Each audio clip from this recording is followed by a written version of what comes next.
ರಾಜ್ಯದ ಎಲ್ಲ ಕುಲಬಾಂಧವರಲ್ಲಿಯೂ ಕೂಡ ಶುಭೋದಯವನ್ನು ಹೇಳುತ್ತಾ ರಾಷ್ಟ್ರೀಯ ಈಡಿಗ ಮಹಾಮಂಡಳಿಯ 5ನೇ ವರ್ಷದ ವಾರ್ಷಿಕ ಸಭೆ ಮತ್ತು ಈ ವರ್ಷದ ವಾರ್ಷಿಕ ಸಭೆ ಒಟ್ಟಿಗೆ ಸೇರಿ ಜೂನ್ 11, 12 ನಮ್ಮ ಗೋಕರ್ಣ ದೇವಸ್ಥಾನದ ಹತ್ತಿರ ಇರುವ ಪುಣ್ಯಾಶ್ರಮದಲ್ಲಿ ನಡೀತಾ ಇದೆ.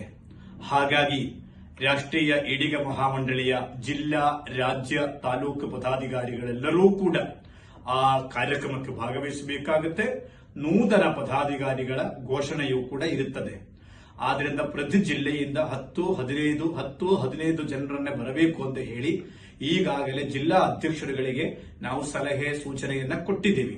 ತುಮಕೂರು ನಮ್ಮ ಸುರೇಶ್ ಮಾಸ್ಟರ್, ಚಿತ್ರದುರ್ಗ ನಮ್ಮ ಪಿರಾಜನಹಳ್ಳಿ ಲೋಕೇಶು, ಹಾಗೆ ನಮ್ಮ ಯಾದಗಿರಿಯ ಸಂಪೂರ್ಣವಾದ ಜವಾಬ್ದಾರಿಯನ್ನು ವೆಂಕಟೇಶ್ ಕೊಟ್ಟಿದ್ದೇವೆ. ಗುಲ್ಬರ್ಗ ನಮ್ಮ ಸಂಪೂರ್ಣ ಜವಾಬ್ದಾರಿಯನ್ನು ಮಲ್ಲಿಕಾರ್ಜುನ ಅವ್ರಿಗೆ ಕೊಟ್ಟಿದ್ದೀವಿ. ಆ ರೀತಿಯಲ್ಲಿ ಪ್ರತಿ ಜಿಲ್ಲೆಯಲ್ಲಿ ಒಬ್ಬರೊಬ್ಬರಿಗೆ ಜವಾಬ್ದಾರಿಯನ್ನು ಕೊಟ್ಟಿದ್ದೀವಿ. ಅವ್ರನ್ನೆಲ್ಲ ಕರ್ಕೊಂಡು ಬಂದು ಎಷ್ಟು ಕೊಪ್ಪಳದಲ್ಲಿ ನಮ್ಮ ನಾಗರಾಜ್, ಯಲಬುರ್ಗದ ನಾಗರಾಜ್ ಮತ್ತು ಜಿಲ್ಲಾ ಅಧ್ಯಕ್ಷರಾದ ಕಾಶಿನಾಥ್ ಅವರು ಕೂಡ ವಿಷಯ ತಿಳಿಸಿದ್ದೇನೆ. ಆದ್ರಿಂದ ಎಲ್ಲಾ ಜಿಲ್ಲೆಗಳು, ಹಾವೇರಿಯಿಂದ ಪರಶುರಾಮ ಆಗಲಿ, ಒಂದೊಂದು ಜಿಲ್ಲೆ ನಾನು ಹೇಳ್ತಾ ಇಲ್ಲ. ಹಾಗೆ ಶಿವಮೊಗ್ಗದಿಂದ ವೆಂಕಟೇಶ್, ಉಡುಪಿಯಿಂದ ಚಂದ್ರಣ್ಣ, ಮಂಗಳೂರಿಂದ ನಮ್ಮ ನವೀನ್ ಅವರು, ಹಾಗಾಗಿ ಎಲ್ಲ ಮೈಸೂರಿಂದ ವಸಂತ ಅವರು, ದಾಸೇಗೌಡರು ಮಂಡ್ಯದಿಂದ, ಎಲ್ಲ ಬೆಂಗಳೂರಿಂದ ನಮ್ಮ ಮಂಚೇಗೌಡರು ಮತ್ತು ನಾಗರಾಜ್ ನಾಯ್ಕರು ಅಷ್ಟಕ್ಕೂ ವಿಷಯವನ್ನು ತಿಳಿಸಿದ್ದೀವಿ.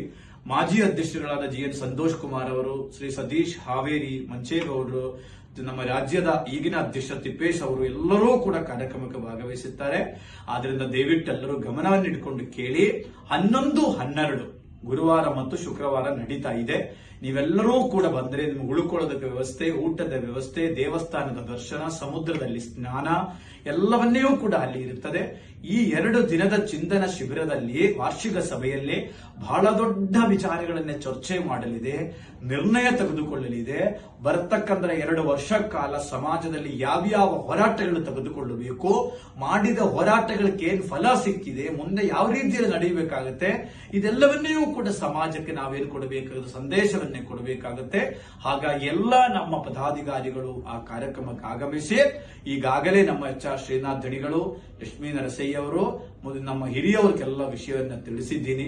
ಆದ್ರಿಂದ ಯಾರ್ಯಾರು ಬರಕ್ಕೆ ಸಾಧ್ಯ ಆಗತ್ತೆ ಅವರು ಬರಬಹುದು, ಆದರೆ ಕಡ್ಡಾಯವಾಗಿ ಹಿರಿಯ ನಾಯಕರುಗಳನ್ನೇ ಕರೀತಾ ಇಲ್ಲ. ಯಾಕಂದ್ರೆ ವಾರ್ಷಿಕ ಸಭೆ ಮತ್ತು ಚಿಂತನ ಶಿಬಿರ ಆಗಿದ್ದರಿಂದ. ಹಾಗಾಗಿ ಬಂಧುಗಳೇ, 11, 12 ಮರೆಯದೆ 10ನೇ ತಾರೀಕಿಗೆ ನೈಟೇ ಬನ್ನಿ. ಮತ್ತು ರಾಯಚೂರು ಜಿಲ್ಲೆಗೆ ನರಸನಗೌಡರು ಅವ್ರಿಗೆ ಜವಾಬ್ದಾರಿ ಕೊಟ್ಟಿದ್ದೀನಿ. ನರಸನಗೌಡರ ಜೊತೆ ಮಾತನಾಡಿದ್ದೀನಿ. ನರಸನಗೌಡರಿಗೆ ಈಗಾಗಲೇ ಜವಾಬ್ದಾರಿಯನ್ನು ಕೊಟ್ಟಿದ್ದೀನಿ. ಪ್ರತಿ ಜಿಲ್ಲೆಗೆ ಮತ್ತು ನಾನು ಎಲ್ಲರಿಗೂ ದೂರವಾಣಿ ಸಂಪರ್ಕದಲ್ಲಿ ಸಂಪರ್ಕಿಸುತ್ತೇನೆ. ಎಲ್ಲರೂ ಬನ್ನಿ, ನಾವು ಸಮಾಜಕ್ಕೋಸ್ಕರ ಸಂಘಟನೆ ಮಾಡೋಣ, ಸಮಾಜಕ್ಕೆ ಧೈರ್ಯವನ್ನು ತುಂಬಾ ನನ್ನ ಮಾತನ್ನು ಹೇಳುತ್ತಾ ಎಲ್ಲರಿಗೂ ನಮಸ್ಕಾರ. ಜೈ ಬ್ರಹ್ಮಶ್ರೀ ನಾರಾಯಣ ಗುರು, ಜೈ ಈಡಿಗರ ಅಕ್ಕಮ್ಮ, ಜೈ ಹೆಂಡದ ಮಾರಯ್ಯ.